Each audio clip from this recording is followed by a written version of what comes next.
Welcome to the Global Energy Leaders Podcast, powered by R Squared Global.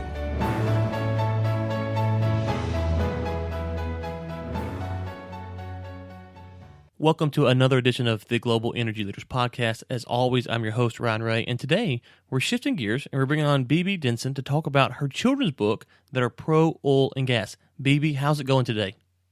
It's a great day here in Houston. Thank you for having me, Ryan. Okay, so let's just kind of step back, and I want to talk about the books in a minute, but lead me up to the point that would make you want to write a book that is pro-oil and gas, which, that concept for some people just sounds crazy enough, but what made you want to write a book and a children's book in that manner?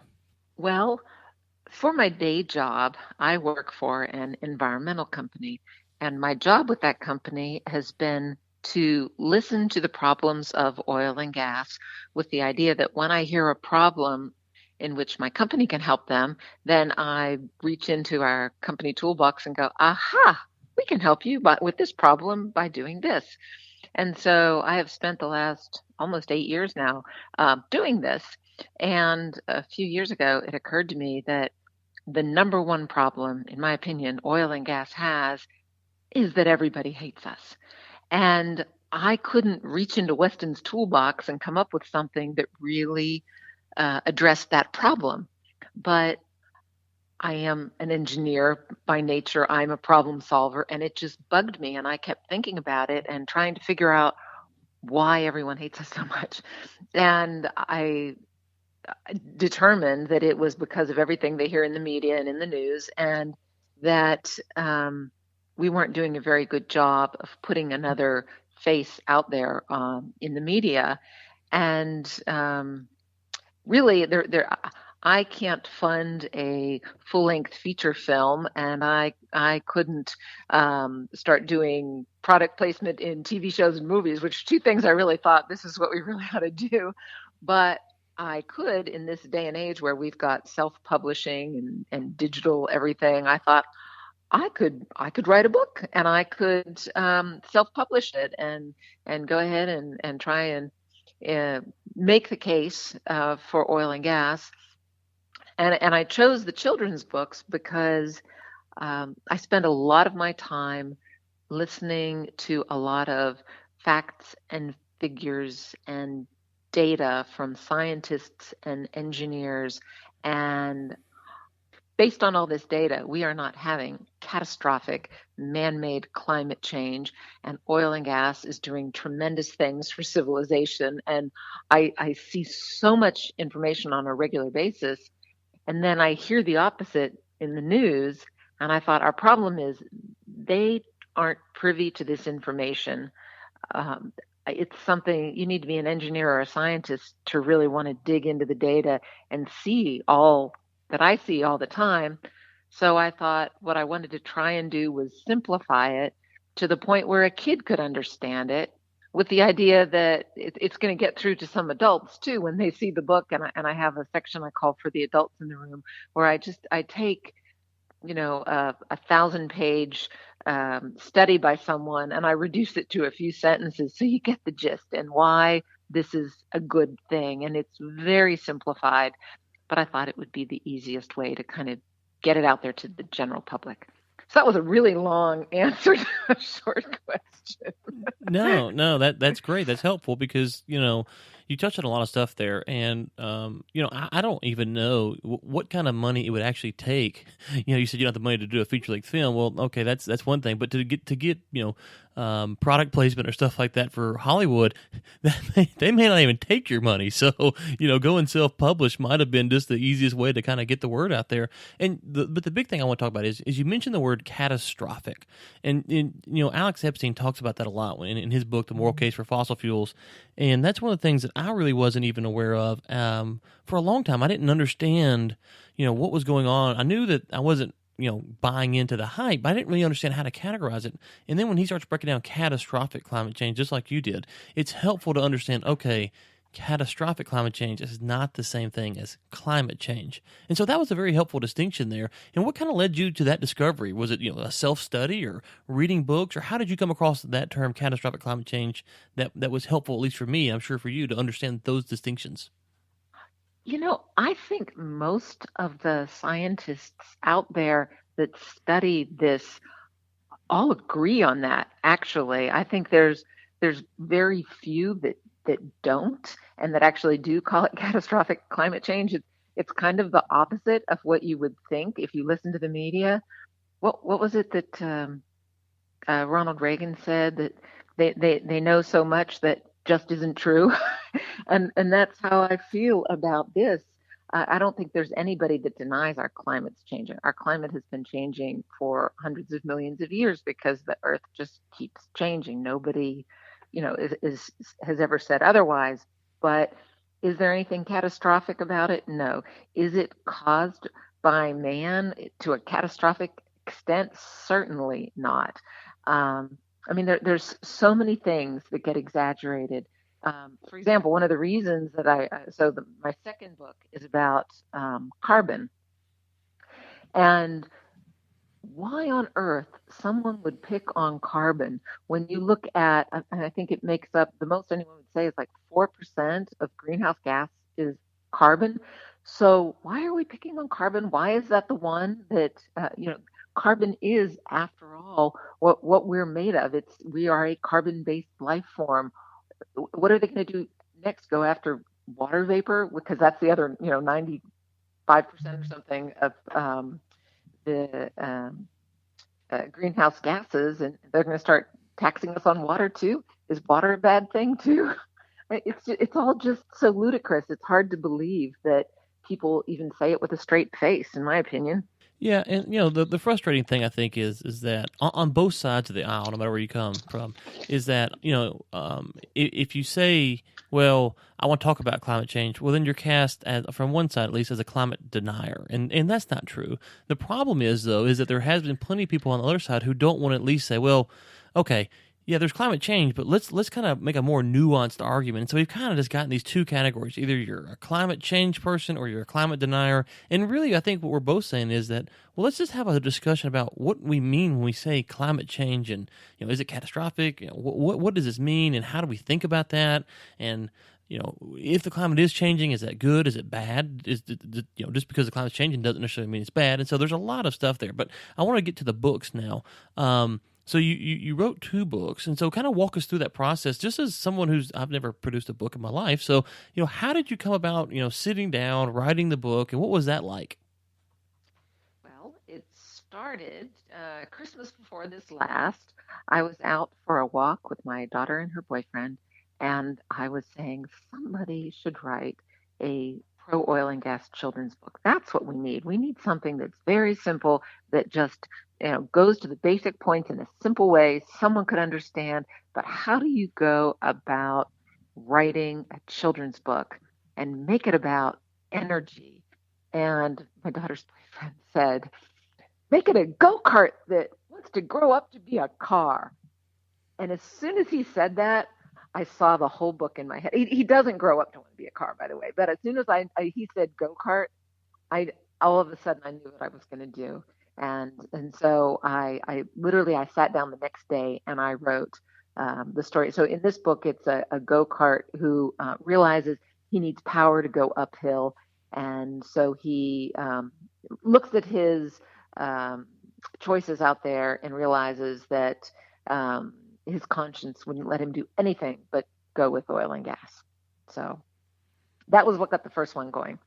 And then the second one, Carbon Comes Out of the Closet, well, I called it that because I realized that those of us that you were saying we're climate deniers, I have to say I've heard recently the other side called science deniers, and I think that's an accurate description, because those of us that really pay attention to the science are going to not believe in man-made catastrophic climate change. But we are vilified for it, and I thought, I'm going to come out of the closet and say it, even if people are going to make fun of me for it.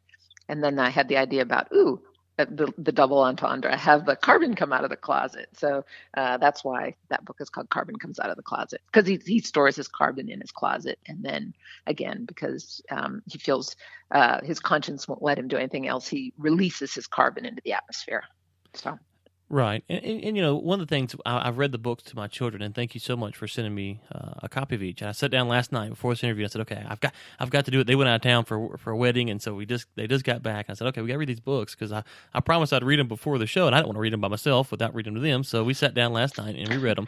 And, the one of the things I appreciate about the book is that, you touch on a lot of deep things, but in a very light way. And so you talk about, the news and propaganda and, taxes and stuff like that. And so it gives the parent a good chance to say, okay, well, why is Gary concerned about the news, and how should we view the news? And so I thought you did a very good job of kind of touching on a bunch of different things that people every day, they just kind of assume, well, if it's the news, it must be true, or if we got to pay taxes, it must be a good thing. And so I thought you did a very good job that enables a parent to sit down and break down, okay, just because the government says we have to pay taxes doesn't mean that's the right thing, or just because Fox News or NBC News or CNN, I'm trying to cover them all here, so everyone will get mad at me, I guess, but whatever news outlet you like, just because they say it doesn't mean it's true. And so I was very appreciative of that aspect of the book, because it's important for us to kind of train our children up to be thinkers and to think about what they're being told and how to view that data. And so how did you,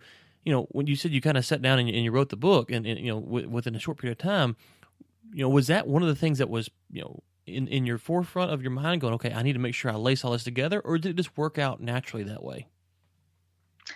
In both cases, once I had a vision for it, it just kind of spilled out.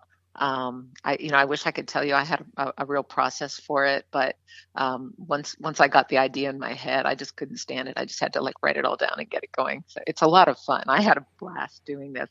So did your kids like it? Did they laugh? Oh yeah, they liked it. Actually, what happened was I got the books in right before they went out of town, and I said, "Hey, we got to read these when you guys get back." And so my wife and my kids, they all went to the wedding and they came back, and I was looking. I found there was one sitting there where I left it, and the other one was gone. And I asked my son Drew. I said, "Drew, where's the other book?" He goes, "Oh, I read it. You said it was ours." And I said, "You read? Okay. Well, he's 9, so they could both read."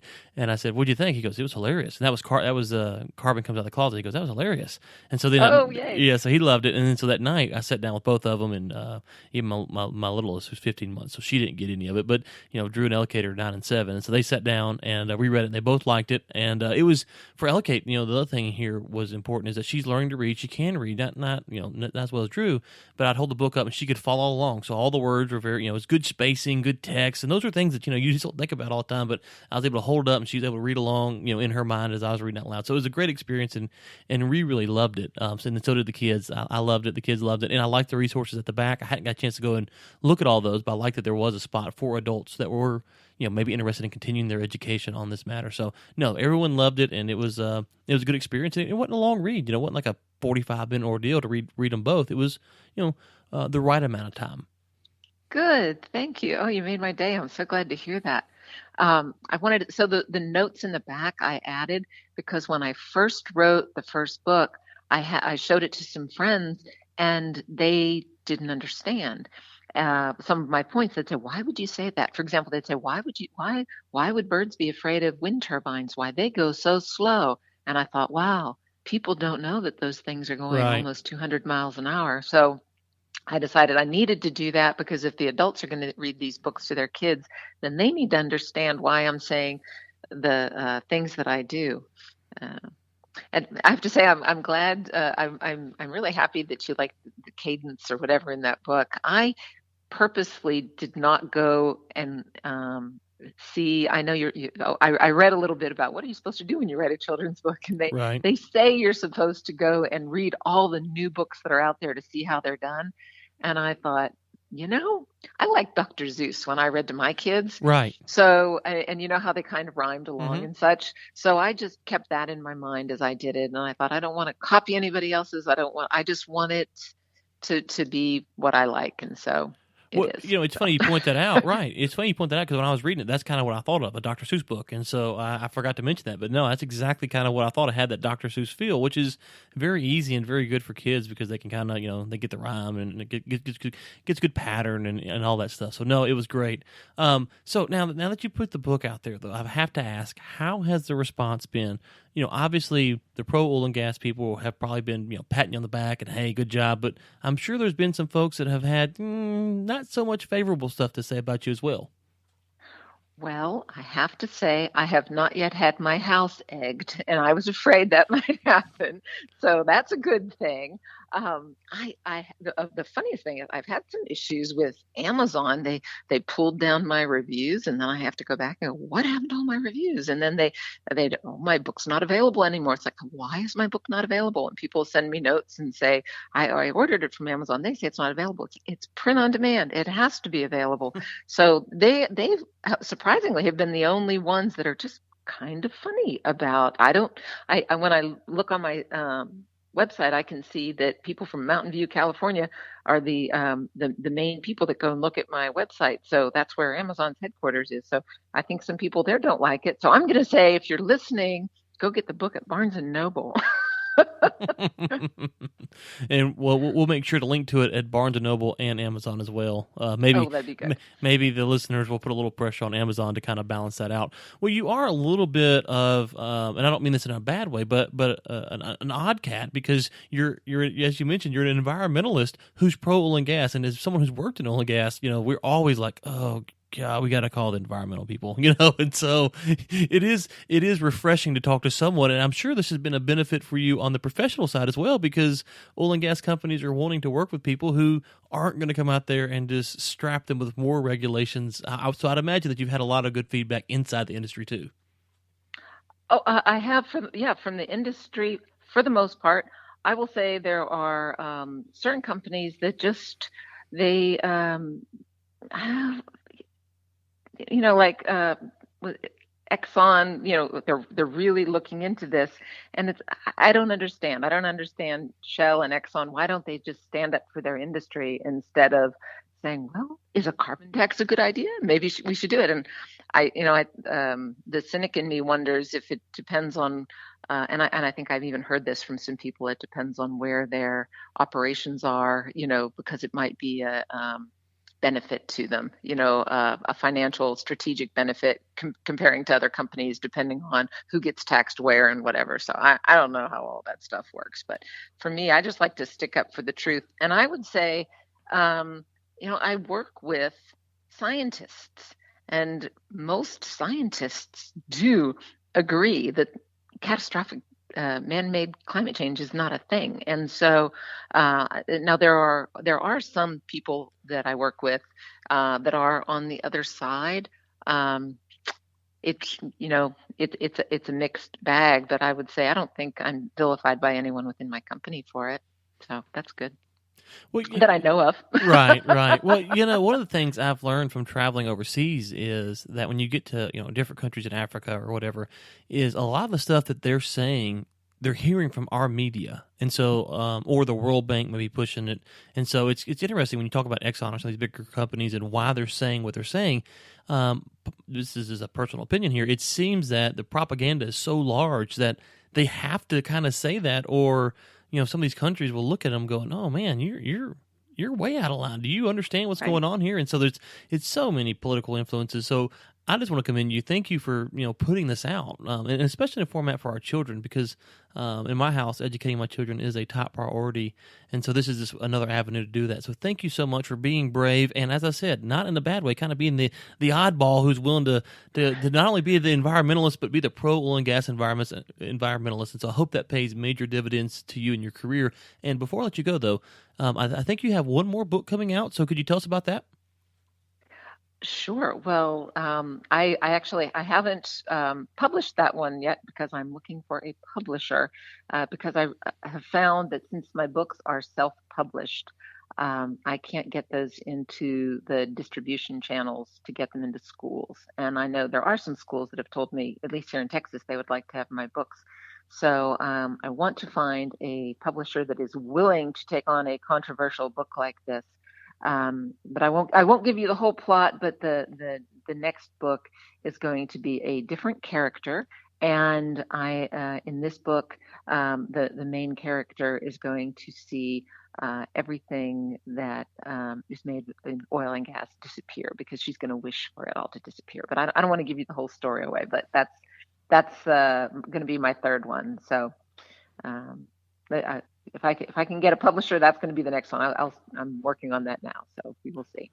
Well, great. Well, look, thank you so much for coming on. Thank you for the book, the books rather. I think that they do a good service to our children, and as we all know, the children are the future. So, thank you so much, and continued success moving forward, not only professionally but in your book writing career. And hopefully, have you on again in the future. Thank you, and I'm so glad your kids laughed when they read the book. That made my day. Thank you. And thanks again to Bibi for coming on. Really enjoyed the discussion. And be sure to check out her books. We will link to those for Amazon and Barnes & Noble. And I think your kids will enjoy them. They're easy reads. And like I said in the interview, it's kind of got the Dr. Seuss feel to it. Would love to hear your feedback after you read the book. And let me know what you think.